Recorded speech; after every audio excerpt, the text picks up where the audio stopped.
Permasalahannya Pak, kekurangan tenaga kah kita atau kekurangan mobil pengangkut atau seperti apa? Yang pertama kendaraan pengangkut sampah. Kita seringkali dihadapkan kepada masalah kendaraan yang mogok. Staf BLH itu banyak. Jumlahnya itu sekarang ada 486 orang Pak. Dari Bapak sendiri tentang sampah ini, sudut pandang wali kotanya aja, seperti apa sih Pak? Kalau saya sih agak susah kalau bicara ke belakang. Karena peralatan banyak tapi jelek semua, usia 20 tahun. Jadi ketimbang pulungnya sekarang. Walaupun berinvestasi berat. Berapa kendaraan? Satu kendaraannya berapa? 600-an. Jadi 600 kali 30, 18 miliar. Itu pun juga belum tentu selesai. Saya udahlah. Tutup aja udah. Ya kita tidak ada lagi pengadaan perbaikan. Beli owner deal, beli ban, beli bahan bakar selesai. Berapa anggarannya? 4,8. 4,8 miliar. 8 ini dipakai untuk dibayar kepada pihak ketiga, diberesin sampah. Hayang nyaho. Hayang ya, orang ngambek. Dinas juga enak Pak kalau gitu Pak. Enggak perlu banyak beban Pak. Betul Pak. Jadi kalau nggak mau rumit, ya jangan jadi wali kota.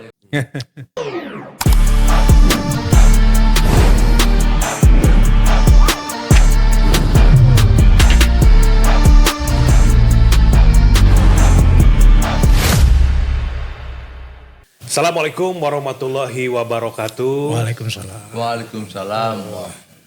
Wanita muslimah memakai jilbab, Cakep. dia tersenyum manis sambil berkata-kata. Selamat datang di Aina Waktu Nanga Jawab bersama wali kota dan wakil wali kota.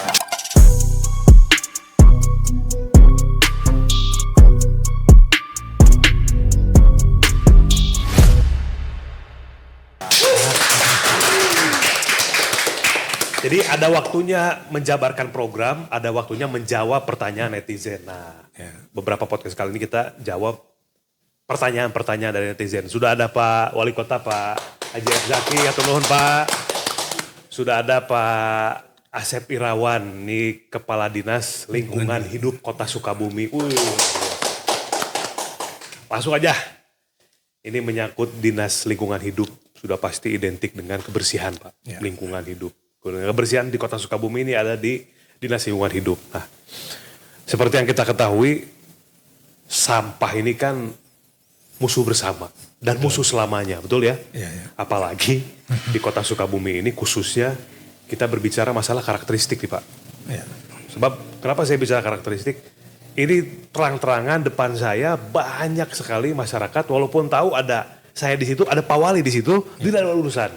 Buang-buang aja begitu. Nih, ini karakter masyarakat yang ketika nanti sampahnya numpuk berantakan protes, tapi giliran buang sampah tidak pada tempatnya. Nah, ini masalah utamanya satu itu karakteristik. Yang kedua, ini juga berbicara masalah kapasitas tempat pembuangan akhir yang semakin penuh ya di Cikundul nih Pak. Kita tuh ada berapa ton ya per hari Pak Asep? Kurang lebih 180 ton Pak. Itu di seluruh kota tuh? Di seluruh kota itu. 180 ton ya? Itu. Luar biasa. Cukup banyak, lumayan. Oke, jadi sedikit cerita saja. Waktu saya pernah ada acara sama Bapak sekitar 2 minggu yang lalu lah. Dengan Polres ya. Acara pelepasan jalan santai itu kalau nggak salah. Nah pulangnya tuh saya jalan dari Lapang Merdeka ke dekat-dekat sini Pak. Dekat-dekat Indos. Itu di sepanjang jalan itu mungkin sampah ya. Itu cukup banyak gitu. Tapi juga memang ada petugas. Ya, jadi ada sampah yang sudah diangkut menggunakan mobil dan lain sebagainya. Nah, permasalahannya Pak, sebetulnya kekurangan tenaga kah kita? Ya, kekurangan personil kah? Atau kekurangan mobil pengangkut atau seperti apa? Silakan. Baik, terima kasih. Mohon izin Pak. Ya. Jadi permasalahan sampah ini saya bagi ke dalam 3 segmen Pak. Ada segmen hulu, ada segmen transportasi, ada segmen akhir Pak. Nah segmen hulu ini di sekitar timbulan sampah. Jadi tadi saya sampaikan bahwa di Kota Sukabumi sampah ini sekarang kurang lebih 180 ton sehari. Dan kecenderungannya makin lama makin tambah. Seiring dengan pertumbuhan jumlah penduduk dan perkembangan kota. Menurut penelitian, 1 orang penduduk di Kota Sukabumi menghasilkan 0,5 kg sampah sehari Pak. Per penduduk? Dari mulai bayi sampai orang tua. Nah jadi seperti itu. Nah Itu dari sisi timbulan sampah seperti itu tantangannya. Jadi sampah ini makin lama makin banyak ke depan itu. Nah, kemudian permasalahannya yang pertama adalah masalah kesadaran masyarakat. Itu tadi ya yang kita bicarakan di awal ya. Jadi berdasarkan survei yang dilakukan BPS tahun 1981 tentang perilaku masyarakat terhadap sampah, diketahui bahwa tingkat ketidakpedulian masyarakat terhadap sampah itu masih cukup tinggi, 72%, Pak. Jadi yang peduli baru 28%. Nah ini jadi masalah cukup besar ini di sisi masyarakat itu. Ini juga seiring dengan kondisi yang ada di kita. Jadi sampai saat ini dari 180 ton sehari itu pengurangan sampah di sektor masyarakat di lingkungan itu baru sekitar 27%. Yang memilah sendiri. Ya memilah sendiri, ada pemulung apa itu. Selebihnya ya diangkut ke TPA. Ujung-ujungnya ke sana juga. Ini masih problem besar di kita itu. Nah itu. Jadi itu dari sisi masyarakat. Oleh karena itu masalah sosialisasi, masalah kampanye dan sebagainya ke depan itu memang merupakan soal yang sangat penting, Pak. Ya. Untuk mengurangi kebiasaan masyarakat. Betul. Di samping itu juga kebiasaan masyarakat yang lain, tadi saya sampaikan, membuang sampah sembarangan. Ada ke sungai, ada ke solokan, kemana aja. ada ke tempat-tempat kosong. Kadang-kala gini Pak, masyarakat itu, yang penting di rumah saya bersih, setelah itu bodo amat. Gitu. Kadang-kala ada sikap itu. Makanya buang ke solokan atau apa, ya udah selesai gitu. Oke, nah dari sisi DLH-nya? Nah itu dari sisi sumber sampah. Ya. Kemudian dari sisi pengangkutan.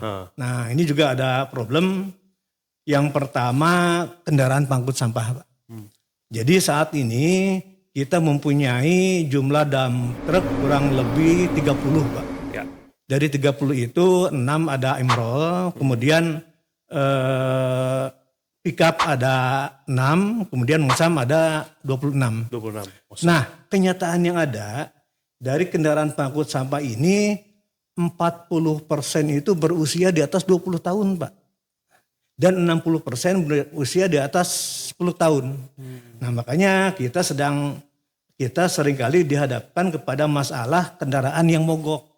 Nah, ini yang punya efek beruntun. Kadang-kala satu titik kendaraan mogok, nah ini jadi repot nanti diperbantukan kendaraan yang lain sehingga terbengkalai seperti itu, Pak. Oke. Itu dari sisi kendaraan. Kemudian yang kedua dari sisi SDM. Personilnya. Nah, memang ini dilematis. Jadi kadang-kala kita itu banyak orang tapi kurang orang gitu, Pak Wali. Nah, istilahnya itu. Banyak orang. Masalahnya gini, staf BLH itu banyak. Jumlahnya itu sekarang ada 486 orang, Pak. Dari 486 itu kurang lebih 79 orang atau 20% PNS, lebihnya non PNS. Nah, sekarang dari data yang ada di kita itu ada kurang lebih 80 orang staf non PNS yang nimbrung di sekitar sekretariat. Non PNS nimbrung. PNS ini. Nimbrung itu gimana? Padahal sebetulnya tidak perlu sebanyak itu. Nah, ini yang mungkin barangkali ini PR kita ke depan. Jadi mestinya nanti ke depan mungkin barangkali karyawan ini dia tahu ulang, Pak. Di sisi lain lapangan masih kurang. Itu. Iya, ada yang pensiun, ada yang meninggal, ada yang mengundurkan diri cari pekerjaan yang lain. Nah itu dilemanya di situ. Mungkin balik ke depan nanti ya didata lagi. Jadi sebagian staf yang ada di kantor nanti bisa dipindahkan ke lapangan atau barangkali dipindahkan ke OPD lain yang membutuhkan. Satpol PP misalnya atau apalah. Mungkin barangkali seperti itu. Siap. Nah, itu dari sisi itu. Kemudian kita ke Pak Wali dulu nih. Ya. Mendengar tadi paparan demi paparan. Pak, intinya sih karakteristik masyarakatnya. Kemudian sarana angkutannya. Kemudian dengan individunya yang mungkin kayak over capacity, Pak, di DLA sendiri, sementara di lapangan kurang banyak orang tapi kurang orang pada waktu yang bersamaan.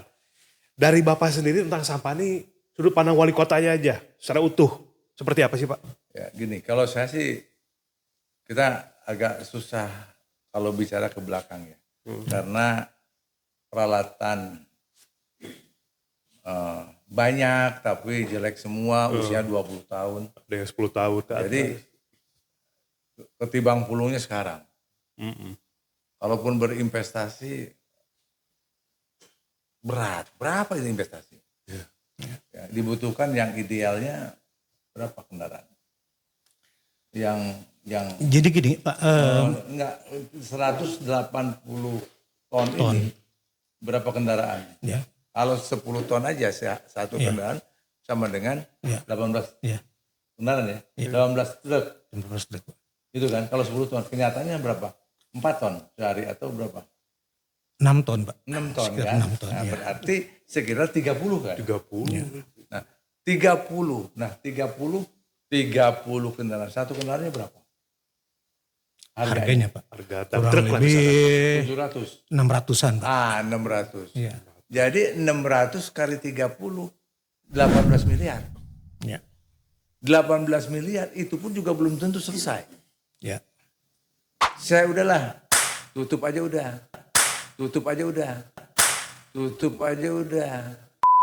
Kan nggak mungkin juga kita berinvestasi 18 miliar, membeli truk, karena truk yang lama udah nggak bisa, hampir semua nggak bisa dipakai tuh.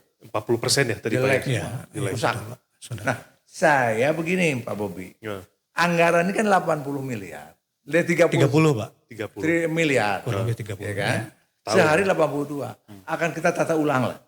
Kita tata ulang dengan 30 miliar per tahun ini kita akan turunkan budgetnya. Oke. Bukan dinaikin malah. Nah, kita cari pihak ketiga ya yang siap membersihkan di sampah. Berapa biayanya? Ya. Ya seperti itu. Kemudian nanti tenaga-tenaga lebih kita masukin karena betul Satpol PP juga butuh, yang lain juga butuh. Kita sebar. Ya. Ke lapangan Karena ada ya. 486 ya. Ya. Sama yang baru yang kemarin Pak. Iya, 486. Banyak banget ya. Banyak sekali.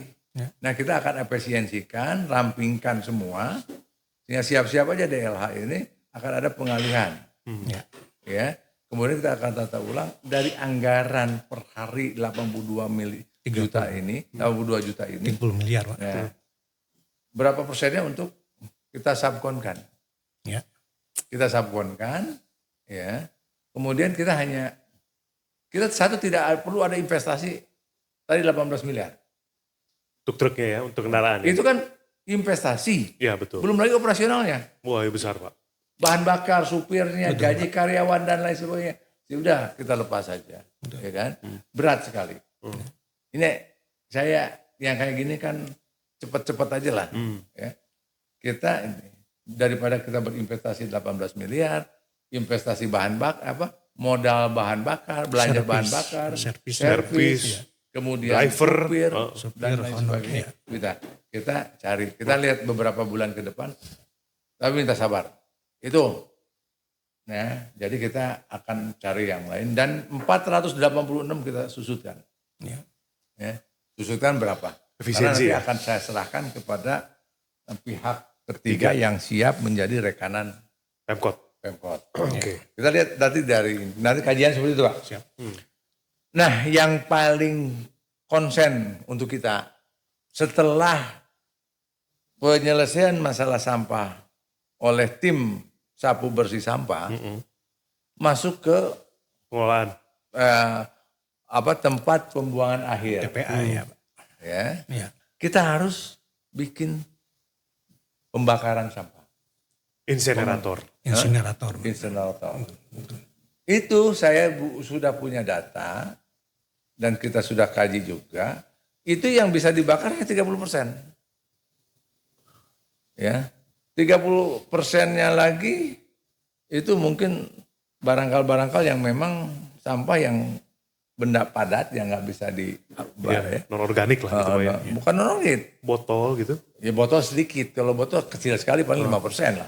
Tidak bisa dibakar. Kecil sekali lah kalau plastik yang bisa didaur ulang itu kecil. Iya. Yang residunya. Residunya. Tapi yang gini, ada tembokan, ada bata, ada batako, ada hebel bekas kayak gitu. Iya. Itu kan nggak bisa dibakar itu.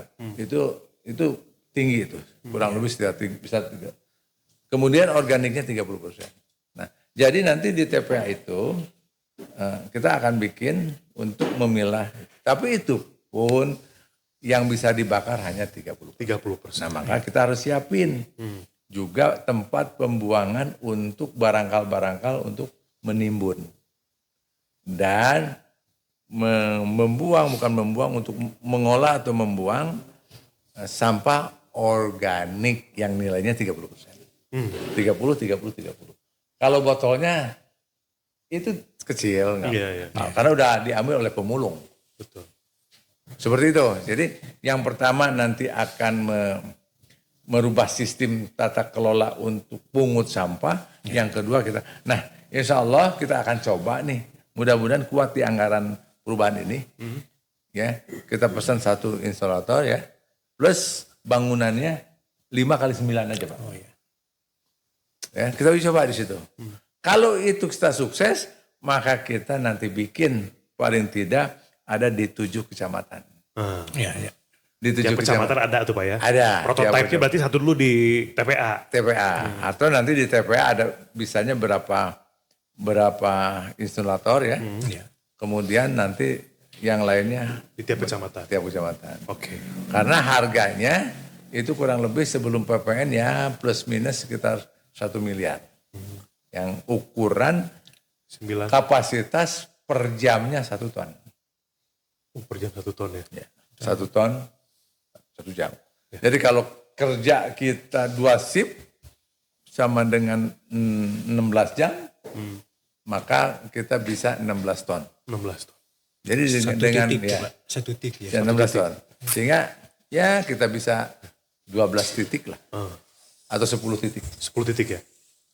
Dulu. 10 titik sih selesai sih kalau di TPA ya. Kita punya 12 TPS 3R, Pak.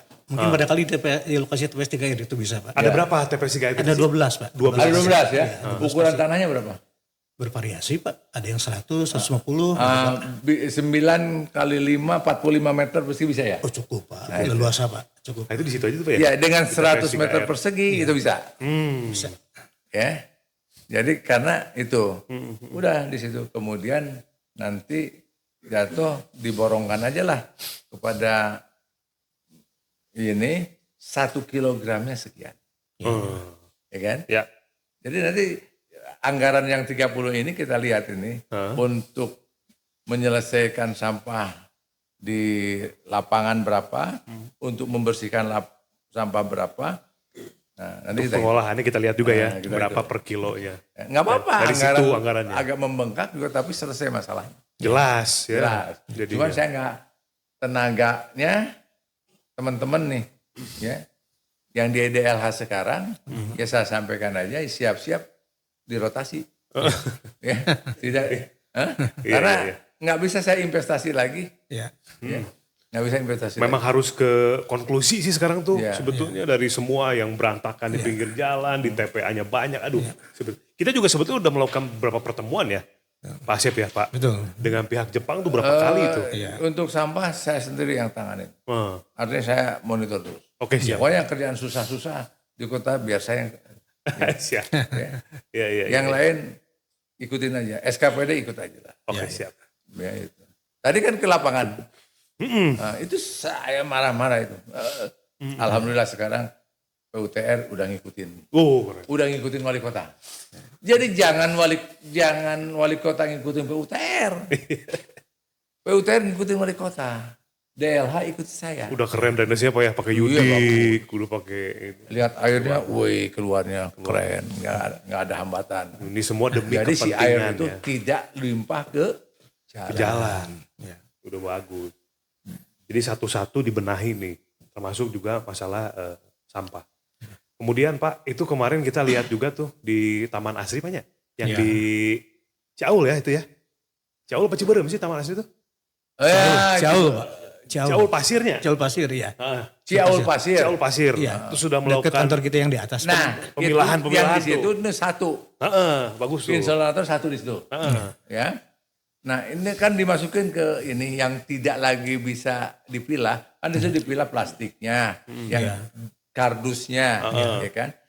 Di luar itu kita bakar. Nah itu. Kemudian barangkal-barangkalnya kayak batu, kayak bekas beton, tembok macam-macam. Nah itu untuk urugan-urugan lah. Tinggal Bisa, ya. ditentukan berapa per kilonya untuk bayar yang di situ ya. Itu salah satu dari 12 TPS 3R itu ya? Ya, Pak. Kita jangan dulu ada berbicara Anggaran. sampah jadi uang dulu deh. Oh ya. Ya, udahlah, kita akan bikin anggaran untuk menyelesaikan sampah ini. Satu, untuk pungut sampahnya berapa jatuhnya per kilo. Upah untuk menyelesaikan sampah di titik akhir sampah berapa per kilo. Tapi yuk selesaikan Bareng-bareng. ya kan itu. Kita punya anggaran. Ya. Nah, kemudian pegawai negeri THL yang ada di DLH, ya udah kita rampingkan pengurus DLH-nya, jangan banyak, tapi sedikit aja, tapi sampah bersih. Nah, Outsourcing. Supaya kelihatan hasil nanti kebersihannya Iya, gitu. kalau outsourcing kan kalau nggak beres kita ganti. Iya itu, iya benar. Kalau pegawai negeri kan begitu dia nggak masuk kerja, kita nggak bisa ganti. Karena itu aja orang itu Bapak ya. Ya kayak kemarin ada sampah numpuk. Kenapa numpuk? Supirnya sakit. Ya udah selesai. Ya. Selesai. Tapi kalau pakai pihak ketiga atau outsourcing tadi mau nggak ada alasan. Kan sudah kontrak gitu. Udah Pak jelas Bobi, profesional. Aset-aset truk-truk ini kita nanti lelang. Ya. Betul Pak. Sudah nggak efisien Pak. Udah nggak efisien. Lelang. Sehingga kita tidak ada lagi pengadaan perbaikan. Beli owner deal, beli ban, beli bahan bakar selesai. Itu biaya beli bahan bakar, owner deal dan lain-lain. Berapa anggarannya di tahun? 4,8. 4,8 miliar. Selesai itu kan. Sebetulnya Nah, kalau 4,8 ini dipakai untuk dibayar kepada pihak ketiga, diberesin sampah. Hayang nyaho. Hayang ya.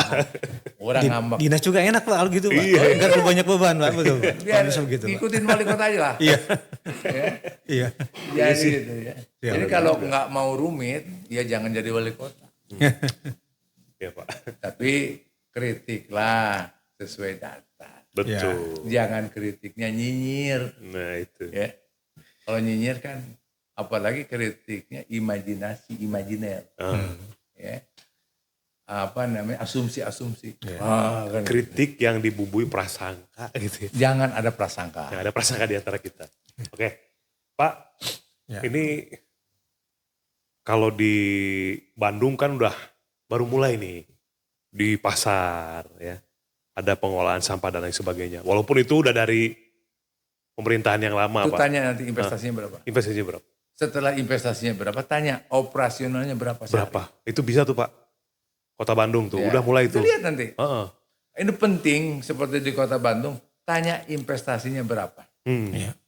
Dan tanya biaya operasional. Ya, OPEC-nya berapa, CAPEX-nya berapa, OPEC-nya berapa, kita tanya. Untuk studi banding kita. Betul.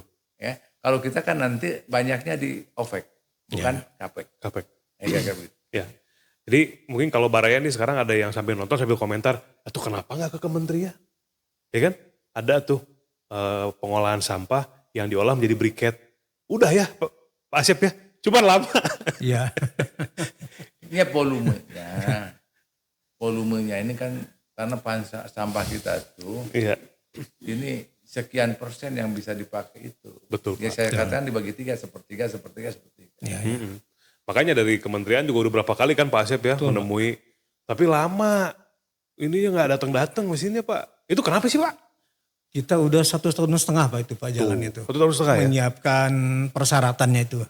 Persyaratannya kan 1,5 tahun ke kementerian. Jadi kan kita skemanya itu ada yang pertama itu dengan Kementerian PU. Rencananya ada bantuan dari Kementerian PU, fungsi pengolahan sampahnya.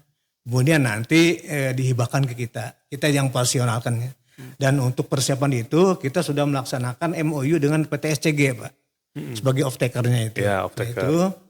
Nah ternyata dalam perjalanan SCG itu hanya mampu menyerap 30% dari sampah untuk kebutuhannya itu. Untuk briket energinya itu. Iya. Nah problemnya pihak kementerian mensyaratkan sampah yang tersisa di TPA harus maksimal 12%. Jadi masih ada beberapa puluh persen sampah yang harus kita hilangkan.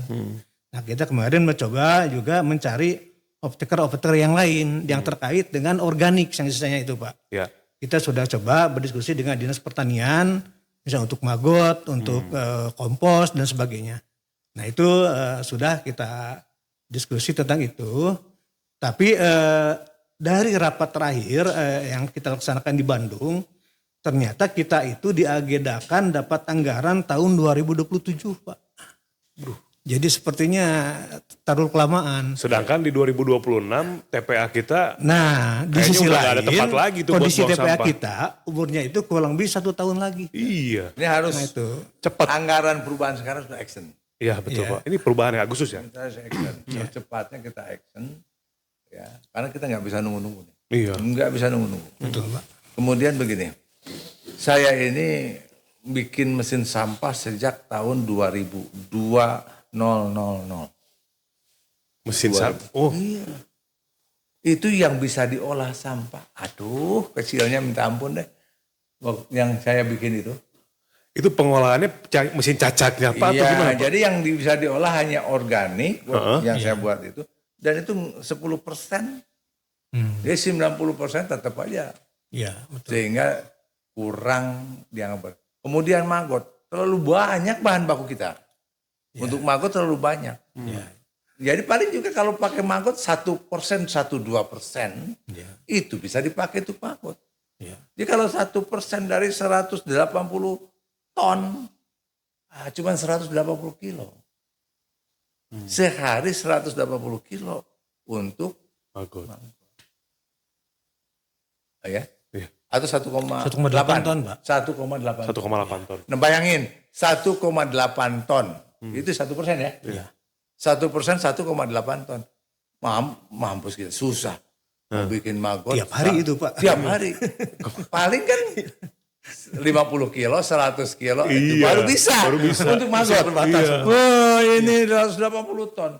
Oh ya, sudah nggak mungkin lah kita berpikir pakai maggot itu karena terlalu besar. Ya udah, kita Sukabumi akan kita buktikan bagaimana. Hanya kan saya di sini masalah yang paling krusial begitu kita action ini kan anggaran.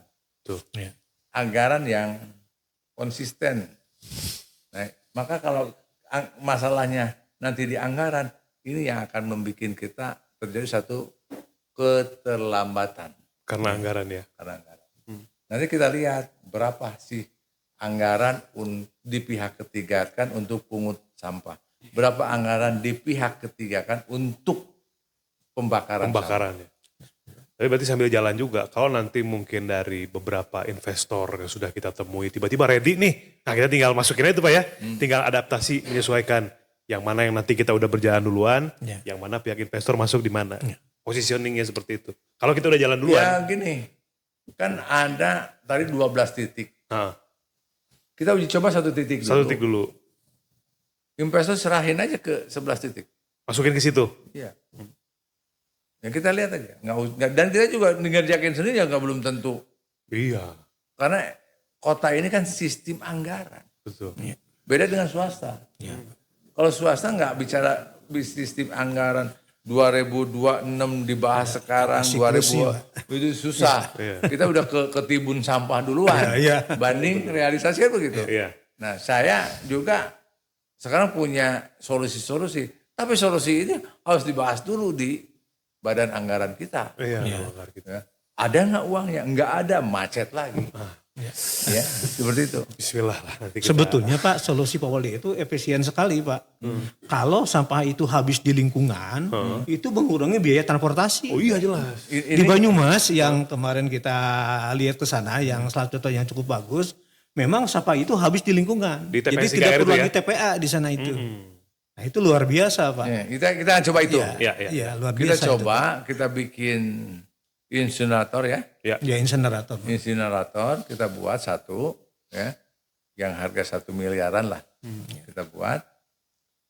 Udah kita uji coba. Uji coba.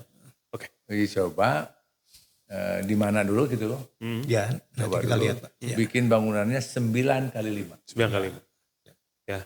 Dan itu udah berhasil. Cuman sepertiga yang bisa dibangun. Di sepertiganya harus dipilah. Ya. Nah, itu. Organik itu sendiri, yang murni organik juga nggak dibakar juga. Karena kalau murni organik itu Dikubur aja juga. dikubur aja udah jadi tanah. Organik kembali ke organik lagi gitu ya. Jadi masakan organik. Nah jadi semua upaya dilakukan Ya, karena ini sebetulnya podcast ini tuh Pak, kita menjawab apa yang masyarakat mau denger aja sebetulnya. Kayak sampah, langsung gimana penyelesaiannya, ada berapa ton sehari, TPA-nya bagaimana, seperti apa penanganan bla bla bla gitu. Kayak tadi jalan, kenapa jalannya per 2 bulan keropos lagi, kenapa jalannya per 6 bulan nggak awet, kenapa nggak ada drainase. Jadi kita tuh menjawab apa yang ingin masyarakat tahu aja sebetulnya. Nah, khususnya masalah DLH ini, kita sudah menemukan tadi nih, ya pembicaraan kita ini udah mulai mengerucut nih Pak. Artinya ada skema baru nanti dari pemerintah Kota Sukabumi melalui wali kota, ini kepada DLH nanti efisiennya seperti apa, pihak ketiganya bagaimana, percobaan alat sinetron seperti apa. Nah ini dikawal terus oleh masyarakat gitu ya.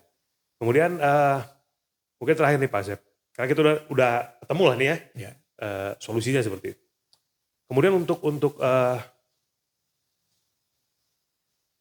RTH nih, ruang terbuka hijau, ya, ruang terbuka hijau. Ini yang ada di daerah-daerah di Kota Sukabumi, taman-taman dan lain sebagainya. Jadi sebetulnya saya pengen aja dari sudut pandang Pak Asep, sebetulnya efektif nggak taman-taman itu dibuat sebetulnya Pak? Kalau RTH sebetulnya yang kita kelola itu hanya hutan kota Pak, secara Hutan teknisnya kota. itu. Yang lainnya di PU sebenarnya Pak. Oh, RTH PU itu. ya? Ya di PU Pak, ada taman iya, apa di segala PU, macam Pak itu. Bobi. Iya Pak. Jadi seiring dengan pertamanan di sana Pak dan tata ruang itu. Iya. Nah itu. Jadi Memang RTH ini nampaknya dilematis Pak. Karena apa? Ini bertabrakan dengan perkembangan kota. Di mana kota ini dalam perkembangannya butuh perubahan tata guna lahan. Di sisi lain harus mempertahankan. Nah itu ada Mempertahankan tarik RTH. menarik di situ Pak. Oke. RTH. Maksudnya itu yang RTH yang sudah jadi taman, ada di Cipoho kalau nggak salah ya. Di daerah menuju Cipoho sebelah kanan tuh ada taman tuh Pak. Itu taman Taman Urang. ya. Ada taman aspirasi Pak. Kan begitu banyak Ya, tuh. aspirasi. Tapi saya lihat tiap lewat ke situ bukan orang yang ada di situ Pak, runtah hungkul di situ. Nah ini juga perlu satu itu perhatian pertamanan. khusus Pak. Iya. Apa tamannya mau kita alih fungsikan atau mau kita tambah fasilitas gitu kan. Iya, iya. Supaya jadi bener-bener orang ke situ nyaman. Iya. Bapak lihat deh. Kalau Bapak mau ke arah ke DBA tuh Pak, sebelah kanan. Itu sampah mau di taman isinya. Taman aspirasi. Heeh. Jadi iya. pengen ada taman masyarakat tuh. Pengen ada ini, begitu udah ada tapi nggak efektif menurut saya tuh gitu. Iya. Nah, ini jadi ini memang tidak bisa tidak untuk Sukabumi dijadikan satu kota pasti ada yang korban, yaitu zona hijau. Iya. Zona hijau, cuman pemerintah kota bagaimana mengusahakan zona hijau ini tetap ada pada wilayah lain. Iya, betul Pak. Ada konversinya. Jadi ada konversi. tidak pada letak strategis gitu ya. Sebab kalau terus di pertahanan kita juga nggak bisa ngebangun kota ini. Iya, itu.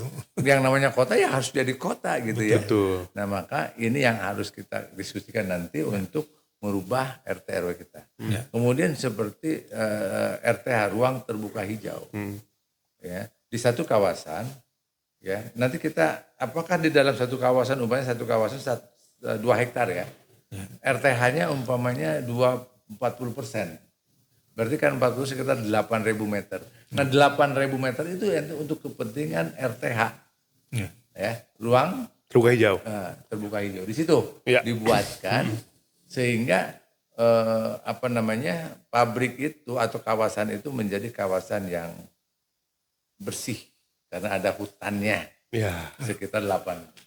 Nah, apakah nanti seperti itu atau seperti apa?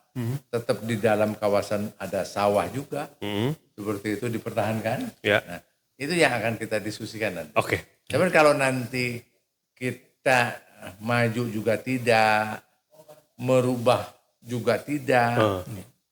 Nah ini kan jadi kota nggak bisa nggak bisa berkembang. Nah ini mah nanti Pak, ini nanti kita bahas khusus nih. khusus. Terkait juga pertanyaan dari investor dan dari masyarakat terkait ruang terbuka hijau. Dengan Pak Sony lagi Pak, part 2. Ya, Part part 2 harus dengan Pak Sony. Pak Sony. Dan ini dengan Bapeda juga. Bapeda boleh? Betul. Bapeda. Berarti Dengan Bapeda. PU dengan Bapeda ya? Udah Bapeda karena ya di dalam satu kawasan 2 hektar itu kalau 40%-nya untuk RTH ya berarti 8.000 meter inilah. Ya.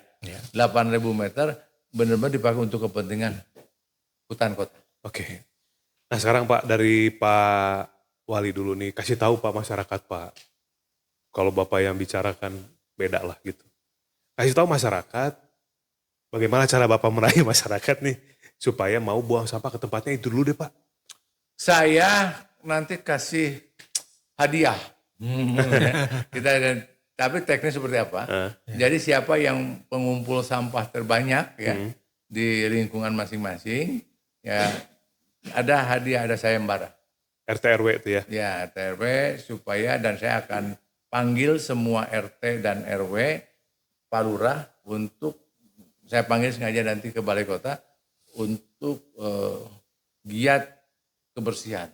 Ya. Dan hari Jumat kita letakkan nanti Jumat bersih. Ya. Tapi saya lihat nanti di beberapa daerah sudah berjalan. Saya keliling ke kelurahan-kelurahan sudah berjalan. Sekarang saya datang kemana aja itu tempat sudah bersih. Minimal udah itulah. Jadi saya tadi kunjungan ke Prana kan. Ya. Pak Bobi tadi lihat nggak bersih kita? Bersih Pak. Datang lagi ke Cipelang, Letik, bersih nggak? Bersih. Nah, itu kan minimal. Ya, kita datang, wali kota dan wakilnya datang, tempat udah dibersihin. Itu dulu deh. Ya. Nah, baru nanti menjadi satu kesadaran yang berlanjut. Betul. Kalau sampah di TPS, tempat pembuangan sampah sementara, memang itu kendalanya tadi. Masih masalah truk dan alat angkut dan lain sebagainya. Kita akan rubah di pihak ketiga kan. Di pihak ketiga kan untuk ngangkut Sampah. Jadi kita nanti akan update terus itu ya. kontes ya. Siapa yang ini ya. Jangan sampai begini. Punya truknya berapa? Punya truknya 3, nggak usah. Punya truknya berapa? 240. Udah oke. Kira-kira begitu. Sama aja bohong. Jangan biasa kente gitu. Yang benar-benar punya truknya banyak. Ya punya kapabilitas yang mumpuni lah untuk menangani dia sampah hanya di mengungut kota. sampahnya dengan petugas pungut sampah dan langsung diserahkan ke tempat pembuangan sampah akhir. Nah dari situ nanti kita pilih mana-mana untuk proses dibakar. Oke. Tuh dari Pak Wali. Berarti nanti Sayembara ya? Sayembara.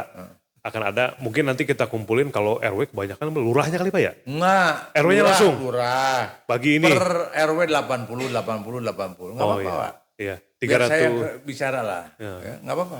330 berarti ya? Iya. Bagi-bagi aja. RT. Saya kerja aja. Daripada itu. Saya kumpulin bila perlu Sabtu Minggu cuman enggak mau RT RW. Oke. Nah, kemudian nih tadi akan ada lomba dan juga kalau namanya lomba pasti ada predikatnya. Wilayah terbersih sama wilayah terkotor kita kasih hadiah juga Pak. Iya. Jadi RT terkotor. RT terkotor Terbersih. dan RT terbersih. RW terkotor itu. Lurah itu kita kasih hadiah. Kita kasih hadiah supaya termotivasi juga. Iya. Izin Pak kemarin waktu di kementerian sama persis Pak. Sekarang juga Adipura itu nanti ada kota terbersih dan kota terkotor Pak. Iya. Itu. Itu. Pas itu ide Bapak itu. Jangan dulu sudah sekarang, seiring Pak. Pak. Nanti kita yang terkotor. Cukup Mudah-mudahan. Pak Wi? Cukup Pak, nanti kita lanjut lagi lain kesempatan. Ditambah nanti juga mungkin gini, kalau misalkan masyarakat sekarang bilang, mungkin nggak kalau di Ahmad Yani, RM Marta Dinata ada orang buang sampah, buang puntung rokok, bisa dikasih punishment. Mungkin itu nanti kita bicara ke depan ya Pak ya. Bicara Karena ke mesti depan. ada CCTV-nya itu. Ya, nanti Diawasi secara Saya lengkap. setuju itu. Tapi tolong netizen yang nangkapnya. Nah itu langsung. Langsung ditangkap, bawa ke balai kota, kita kasih hadiah. Hadiah terburuk. Membuang sampah sembarangan. Di jalur protokol arteri ya. Baik, itu Baraya skep aja kita akan update terus. Nanti kita akan terus informasikan seputar penanggulangan sampahnya, infrastruktur, nanti juga ada pendidikan dan kesehatan. Lanjutlah tetap bersama Pak Wali Kota Pak James Zaki dan saya Pak Bobi Maulana. Terima kasih juga Pak Asep. sama-sama Pak. Sama-sama. Terima kasih, mudah-mudahan sehat selalu dan insya Allah ke depan kita akan mengupayakan yang terbaik untuk Kota Sukabumi dalam semua aspek. Mohon doa dan dukungannya, jangan ada prasangka di antara kita. Assalamualaikum warahmatullahi wabarakatuh. Menata kebaikan untuk semua, merangkul segala kalangan yang ada. Ayeuna waktuna maju, Ayep Zaki